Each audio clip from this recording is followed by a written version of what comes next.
the most valued qualities in our world is integrity. Whichever part of the world you're talking about, whatever the situation is, integrity is one of those words, one of those concepts that carries a kind of nobility with it almost. It seems as if it describes an ultimate, perfect kind of state in some way. And indeed, one of the criticisms we easily level is that someone is acting without integrity or out of integrity.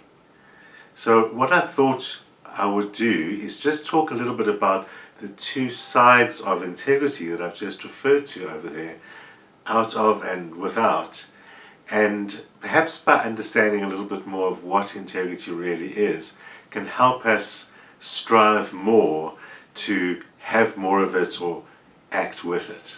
So much do we value integrity that when we are leveled with that accusation of being out of integrity, it feels as if some kind of sacred part of ourselves has been broken.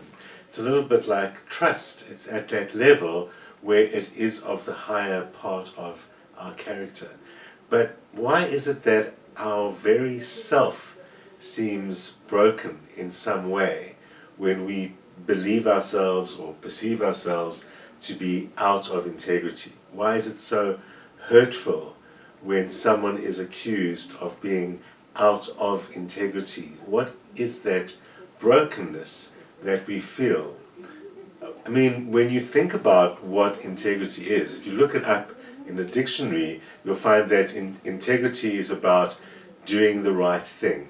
It's about whether it's sticking to a moral code or some particular code or set of values in some way. So it's really always about being ethical or moral, doing the right thing, and doing the right thing even when there is no benefit to oneself. Should I say, especially when there's no benefit to oneself, or even when it might even be difficult for oneself, when it's inconvenient to be. So in many ways, integrity seems to be defined as the opposite to self-interest. The opposite to self-interest, which implies that it's always about the others in some way. Certainly, if the definition of integrity is acting in a moral or ethical fashion and doing the right thing, it certainly is about our interaction with other people and the way that we behave in the world. It's because if the whole sensitivity of it is discovered through that, what I was saying, that where we can feel hurt or we can use it as an insult or something like that, well then certainly it is something about our behavior and it is something about our social self. So the question is then, what specifically would be acting with integrity, if that is the case, as I've just said? When you look into what people think is acting with integrity, it's got a very strong sense of that doing the right thing kind of quality.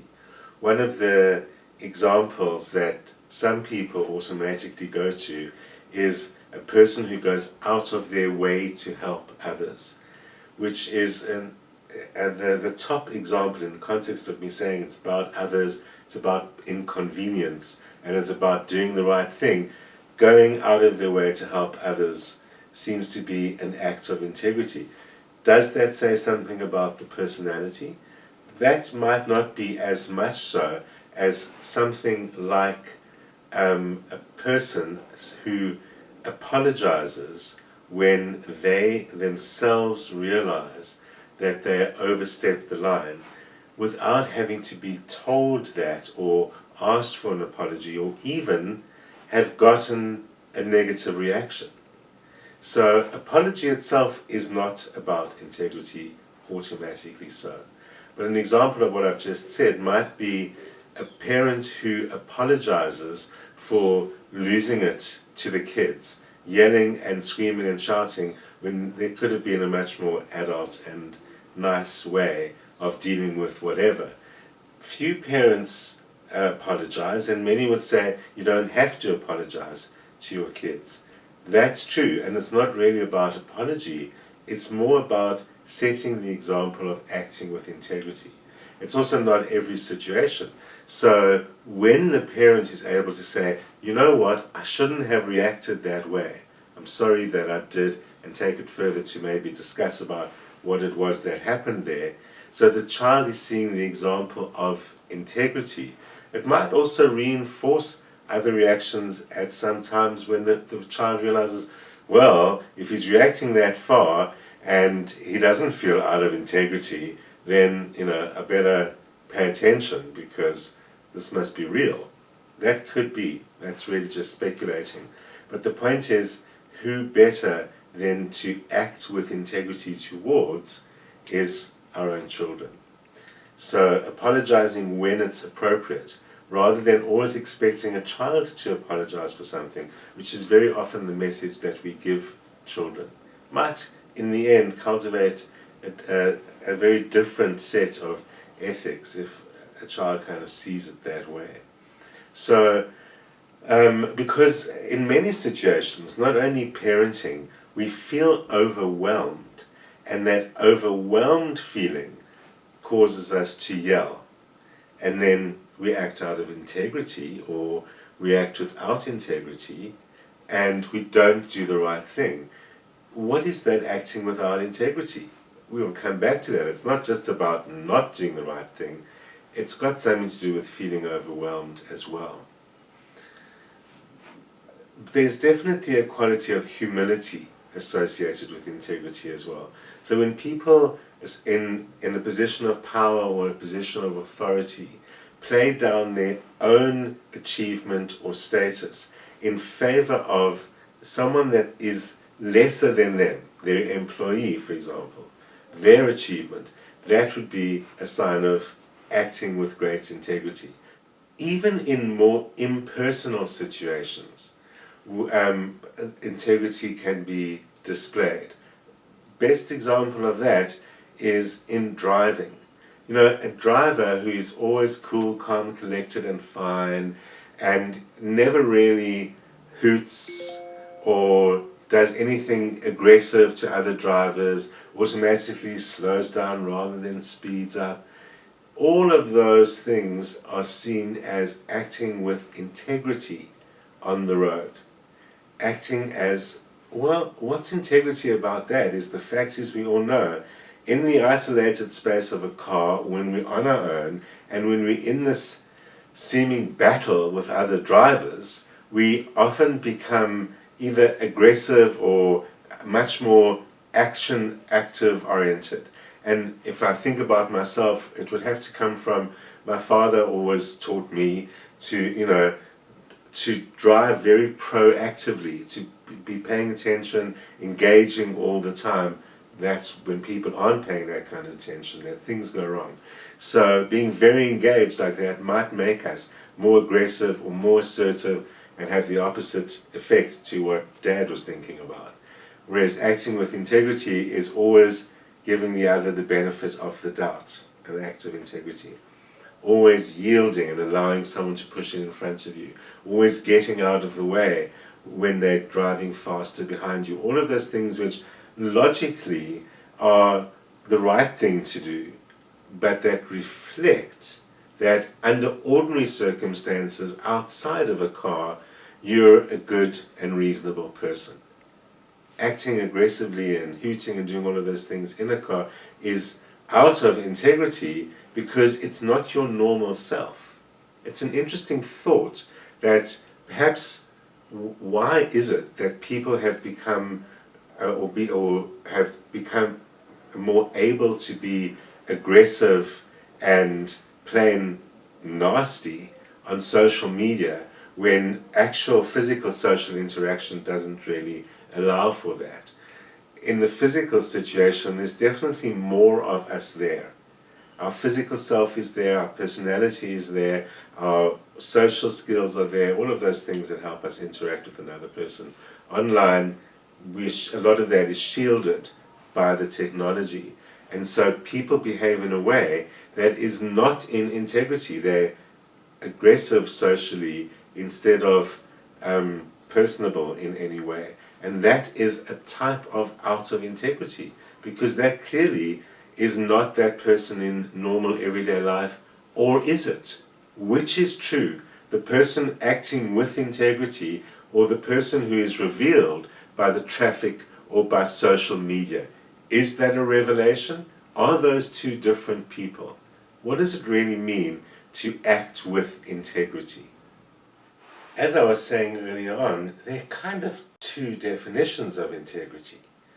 On the one hand, it's that action, and that is acting with integrity.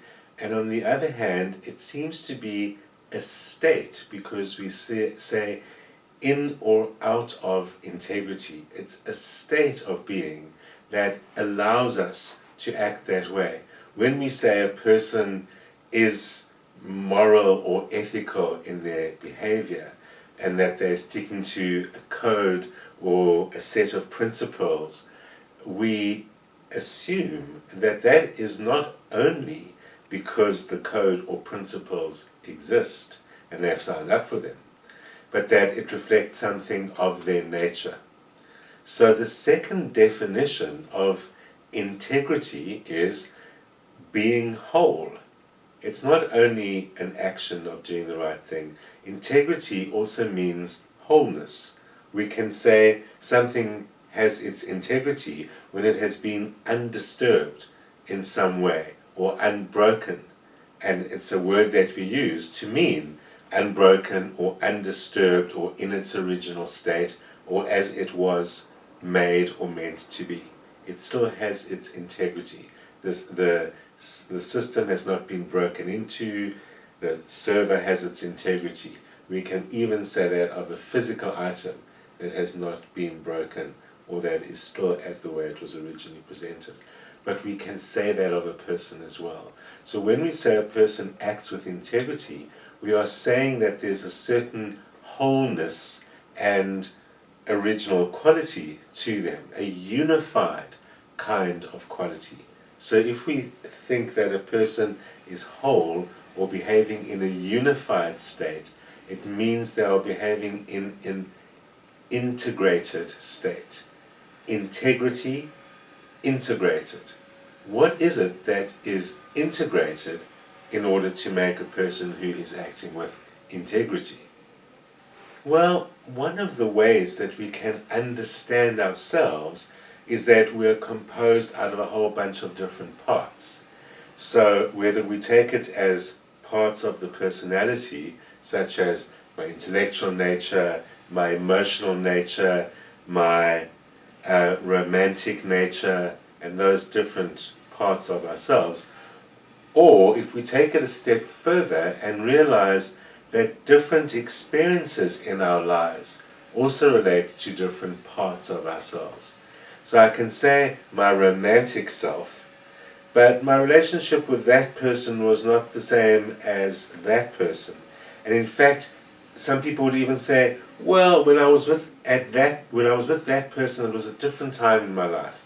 I was a different person, or I was going through different things. Whereas when I was with this person, I had already, and we literally create different parts of our lives and different parts of ourselves. So we are composed out of many parts. And many of those parts are in disagreement with each other. They're in conflict with each other. They've arisen in very different circumstances, as I just said in that example over there. And very often they have an emotional quality attached to them as well. So as I was saying, if we use the example of when I was with that person, I was a very different person, I was going through different things. We often mean our emotional state and how our sense of being as a person was very different than I am now or at that other time. And so we've got these different emotional states that are at odds or even in conflict with each other. And many of those things arise out of experiences in our lives, especially when we're young, and that is when we get hurt or wounded or experience a particular thing for a first time. That's why, especially when we're young. And those kind of things create a certain reaction in us, especially when we're inexperienced with dealing with them. They become their own little part. So sometimes when I was like that refers to the fact that I was less experienced at that time. I didn't know about something. And that means that's another little part of me. And that part had a strong bad reaction. Some of that might even have been bad experiences that made me react that way. And those things become these parts that a lot of their emotional quality is suppressed. Those reactions are suppressed. We've got systems within us, psychologists call them defense mechanisms. They're aspects of the self, which is a complex self, which is in charge of ensuring that none of these conflicting things erupt into a war, because they're all different. So defense mechanisms very often work for our health. We don't need to be re-experiencing old emotions over and over again, or if we've developed new ways of doing and reacting to things, we don't need to dredge out the old ways every time. When there's a problem and they can't be contained, maybe that's when people will seek help. But the point is, many of these mechanisms which work to protect us and from those old parts of ourselves, and which help to manage those different aspects of our lives, are there for our health, and for the most part are doing more good than harm. But sometimes something familiar happens to us. And by familiar, I mean something happens or is reminiscent of, even unconsciously, something that one of those parts once reacted to. And so we react in a way that might have been part of a different part of ourselves, often from a different time. And we react in a way that might have been more appropriate at that different time. And that reaction is, we even describe it as like a trigger. I was triggered. We use that expression, I was triggered, often to mean that I know how I react in that way. I might even know why I react in that way. It's happened to me before, I've reacted that way before, or I'm very sensitive on that issue, I've got a lot of knowledge or experience about that issue, but there's a part of me that's much more reactive and emotional than the rest of me at any particular time about that stuff that is managed, that is not out in front all the time. We would be exhausted if all our emotions and passions and reactions, especially from the past, were all out in front all the time, let alone would be chaotic. So again, it's important that these things are managed, and that those management systems need to be powerful and healthy.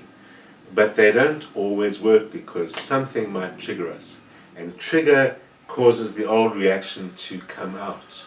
And so a part of us acts that is inconsistent with the rest of us. And if we're going to talk about integrity means being whole, and we're not only being whole, but obviously there is some harmony in that wholeness. That's important. Integrity, even in the examples of behavior that I said earlier on, implies a certain stable, calm, sometimes sanguine approach to life, which is unruffled. It's not troubled by whatever action we need to take or what needs to be done. Because of that wholeness, there's such an integratedness of the self that everything is consistent, and therefore it's natural. It's natural to do the right thing, to be the person with integrity, when all those different aspects of the self are in harmony with each other. But if they're not, and there's a strong management going on, and well, there always is, but if something breaks through because of a trigger, and so the management of all of that fails, we act out of integrity, because at that moment we are not a whole person. The whole is no longer talking to itself. There's all of this but there's that part of me that is acting on its own, that was triggered because, when I was a kid I reacted that way, or in that relationship I had that experience, or whatever has been triggered, and now there's two parts of me. There's this part that you mostly know and that you see every day, and that's everything's great in our relationship, and there's this other part that just jumped out of the past or out of that other experience, and now there's two parts of me. And if there's two parts of me in that moment, I'm not integrated. And if I'm not integrated in that moment, I will act out of integrity. And that acting out of integrity might cause me to yell or do something I wouldn't otherwise do, or do something that I might have done in that triggered situation in the past. And so we act out of integrity. We are not our real self. We are not our true self or desired self in that moment. And that is why it is appropriate then, once we are recovered, to apologize to the child, because we were authentically out of integrity. Being out of integrity doesn't just mean I acted badly, I did the wrong thing. We know that that's the behavior, but what's behind it is, it means that in that moment I wasn't actually myself. I was split into more than one aspect of myself, because the self-management that normally maintains this harmonious self broke down in that moment because of a trigger. It's not an excuse. It doesn't in any way excuse anything that happened. It simply explains it so that I can find my way back to integrity, so that I can set the example for the child or whoever about that integrity, but most important, so that I can be a whole person. That's the ultimate meaning of integrity. It isn't about behavior and how others see us. It is about being a whole person. We subvert ourselves by protecting our little triggers and the parts of ourselves that feel ashamed, the parts of ourselves we want to forget. We spend a lot of psychic energy protecting those things. And most of the time we manage and we can be fine. But the more we have to protect those things, the more likely it is that something is going to trigger them, one of them, and we will act out of integrity and do the wrong thing and do something we regret. So when we act out of integrity, we shouldn't blame and shame ourselves. We should rather have compassion with ourselves, understanding what happened there, that in that moment, myself split, not in a pathological way, split personality, myself split into different aspects that weren't acting in harmony with each other. It's natural, it's not a weird thing for a human being to do, but when we do that, we feel out of integrity. That's why being accused of being out of integrity or feeling out of integrity is so hurtful and so damaging and so broken, like I said at the beginning, because it reflects a broken feeling of self. So as I said, it is with compassion that we must look at ourselves. So instead of feeling ashamed and believing we did something wrong, we don't see it as right or wrong. We simply see that the different aspects of myself went out of harmony or are going out of harmony. Maybe I need to deal with that. Maybe I must address that with myself or with my therapist. It's often temporary. It's not as if something's gone horribly wrong. And that's why an apology might be a way to deal with it and understand I was away from myself. That's why I'm apologizing. And that's how you set the example of integrity and also ensure that the child understands that you're not that yelling person. And they learn a bit of compassion as well. So in the end, integrity is not just about doing the right thing. It's not just about telling the truth, but it's about being responsible for who you are and what you do.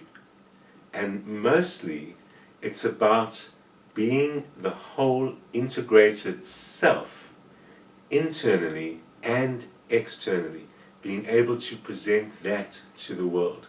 As we strive to find integrity and to be a person of integrity, we can couch that as I strive to be a more whole person, a more integrated person, to recognize when I'm out of alignment with myself, when different parts of myself are reacting, and I will address it with compassion and look at how I can become a more coherent person, morally, behaviorally, psychologically, spiritually. That is what integrity is. It certainly seems much more within reach when you think about it that way. I'll see you next week at the same time.